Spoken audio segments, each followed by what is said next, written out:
What does the future hold for Princess Beatrice and Princess Eugenie? The royal sisters face fresh turmoil and uncertainty, following their father's further fall from grace. Hello and welcome, dear viewers, to Crown Chronicles, your definitive stop for all things royal. If you haven't already, make sure you hit subscribe and ring the bell so you never miss one of our deep dives into palace intrigue, regal drama, and behind-the-scenes royal life. Tonight, we turn our spotlight to two women many believe stand at a critical crossroads, Princess Beatrice and Princess Eugenie. In light of their father's dramatic fall from grace, his surrendering of the Duke of York title and renewed legal and reputational assaults, what does the future look like for the York sisters? Will they cling to the monarchy or carve an independent path? Stay tuned. Because by the end of this episode, you'll see how the choices they make now may define their legacy. The past few days have rattled the foundations of the York branch. Prince Andrew, long embroiled in controversy over his ties to Jeffrey Epstein, has now relinquished his Duke of York title under pressure from King Charles.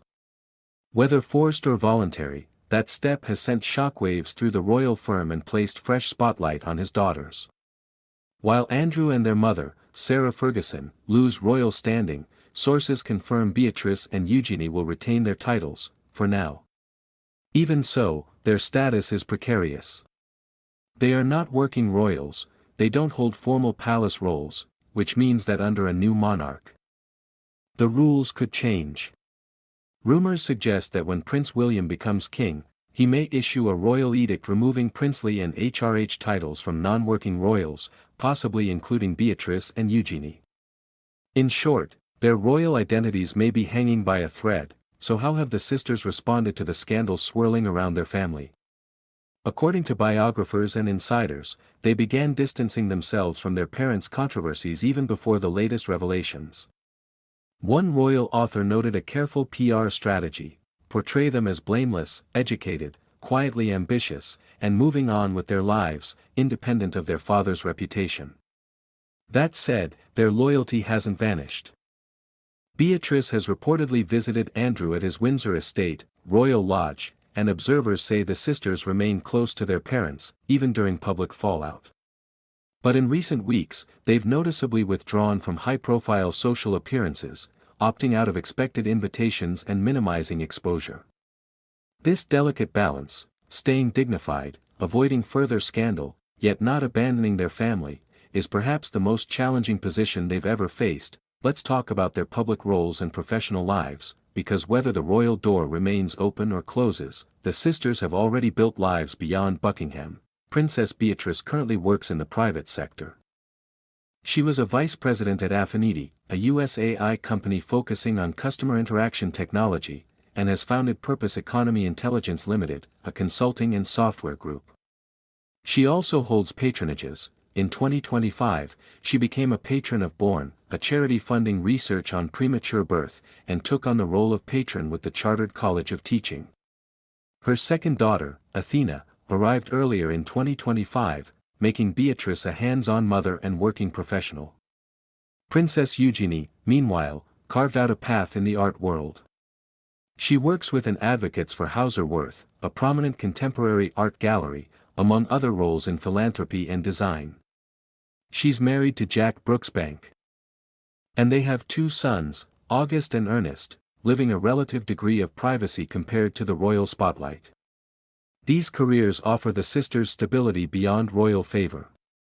Whether they remain part of the monarchy or step away, they already have identities and social capital independent of their inherited status. Yet in 2025, the most critical question looms: will King Charles and Prince William protect or discard them?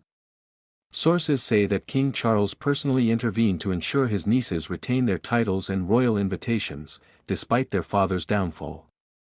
Charles is said to hold them in high affection, and pushed for their statuses to remain in abeyance after Andrew's demotion. Still, their continued involvement in royal events is not guaranteed beyond Charles's reign. With keen eyes on future reforms to slim down the monarchy, William may move swiftly to redefine what it means to be a royal, and the York sisters could find themselves edged out. In fact, one insider recently warned that Beatrice and Eugenie have to really make a tough decision.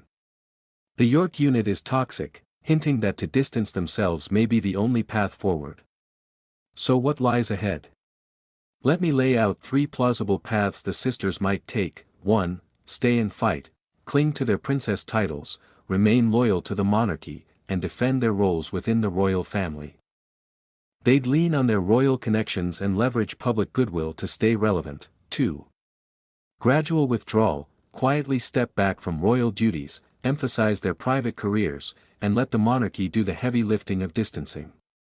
They would retain titles or become emeritus royals, but build independent personal brands. 3. Complete breakaway, disclaim or lose royal titles, exit the royal sphere entirely, and become fully private, self-sustaining public figures. Which path they choose may depend on how William shapes the royal future. If he indeed revokes titles from non-working royals, Beatrice and Eugenie may be forced into option 2 or 3. If he shows them clemency, they might continue as part of a mini-royal diaspora. Before I wrap up, let's address the wildest recent allegation, that Epstein's legal files claim Sarah Ferguson once celebrated his release with her daughters in tow. Royal aides have outrightly denied these claims, insisting there is zero validity to that account.